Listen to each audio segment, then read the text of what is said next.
Vous savez pourquoi j'aime beaucoup être sur le stand de Mizuno? C'est parce que Sébastien, le représentant Mizuno, fait la même taille que moi. Et encore une fois, je parais pas trop petit. Merci. Hein. J'aime les constructeurs qui s'adaptent à la taille de l'animateur. Et donc Sébastien, tu vas nous présenter la nouvelle collection de chez Mizuno.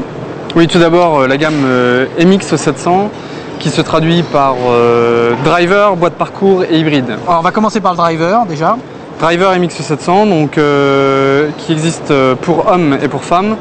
On a délimité par la couleur entre hommes et femmes. D'accord. Pour les femmes, on ne met plus du tout le degré d'ouverture, on est sur un high launch, c'est-à-dire qu'on doit être proche de 13-14 degrés. La raison de ça?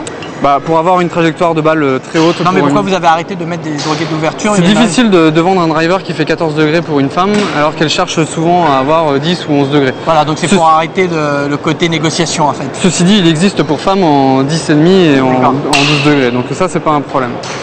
Mais on a une version high launch, donc trajectoire plus haute. D'accord. On est sur du 460 cm3, donc on est sur les têtes les plus grosses qu'on peut faire maintenant sur le marché. Alors là, il n'y a pas de gadget. Non, on est sur une tête. Pas de vis, pas de rien pour changer la trajectoire. On est dans le pur. On est sur quelque chose d'assez simple. On est très bien placé au niveau du tarif. On est à moins de 300 €. Ah, oui. On est sur un shaft fabriqué par Mizuno. Et on est sur une tête qui est extrêmement tolérante. Une fabrication pour avoir une trajectoire la plus haute et la plus portée possible. D'accord. Alors, cette gamme de drivers est adaptée à quel type de joueur? On va dire du joueur débutant au joueur intermédiaire, quelqu'un qui est 20 de handicap ou un débutant pourra très bien tirer profit de ce temps. Et vous avez créé une autre collection pour des joueurs un peu plus confirmés? On a le driver MP600 qui est sorti l'année dernière. Que tu as ici, que tu oui, peux bien nous présenter. sûr, ouais. Donc on se retrouve dans un instant, c'est la magie de la vidéo et on va parler de l'autre driver. Hop, la boum, nous revoilà. Et avec le driver dont je vous parlais, driver pour les confirmés, qui a lui par contre des petits gadgets. MP600, voilà, alors ça c'est un driver qui est destiné aux bons joueurs qui cherchent justement à pouvoir modifier ou accentuer les effets sur une balle. On a deux maslots qui font 6 grammes respectivement qu'on peut déplacer. Alors il y a 15 possibilités de position de poids pour avoir des effets en draw, des effets en fade ou des effets en balle basse. La manipulation se fait très simplement. Alors ce qu'il faut simplement retenir avec ce driver, c'est qu'on ne peut pas modifier la position des poids pendant un tour. Oui, ça d'accord, c'est la même chose. C'est-à-dire que si tu as choisi cette position-là au départ, jusqu'au 18... Tu peux plus la changer, sinon c'est une aide de jeu. Voilà, jusqu'au 18, tu dois garder cette configuration. Donc là, tu dévisses avec ton appareil. Voilà, alors on a une clé spécialement conçue, c'est une clé Allen en fait. Il suffit simplement de dévisser légèrement la vis et ensuite on la déplace. D'accord, pour changer la trajectoire. Voilà.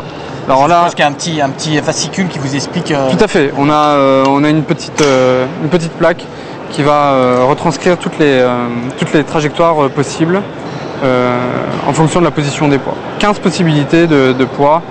15 possibilités de modification de poids. D'accord, et donc de trajectoire. Tout à fait. Ça modifie simplement la direction ou ça modifie aussi la hauteur? La hauteur de balle et notamment le spin qu'on va mettre dans la balle. D'accord, pas la direction. Si, aussi, bien sûr. Suivant les 2 points en fait. Chaque poids, il y en a un pour la hauteur et un pour la direction, on va dire. Tout à fait. Ce qu'il faut retenir essentiellement sur ce driver, c'est que ce n'est pas un driver anti-slice ou anti-hook. Non, on est bien d'accord. Ça n'existe pas, on va être clair.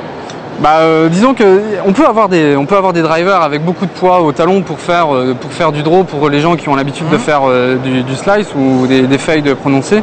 Là c'est vraiment un club qui est destiné à des joueurs qui maîtrisent déjà les effets et qui ont besoin de les atténuer ou encore de les accentuer. D'accord. Donc l'année dernière, MP600, collection de cette année pour des joueurs un peu plus débutants, on va dire. Tout à fait. Donc vous êtes allé sur un marché un peu plus ouvert.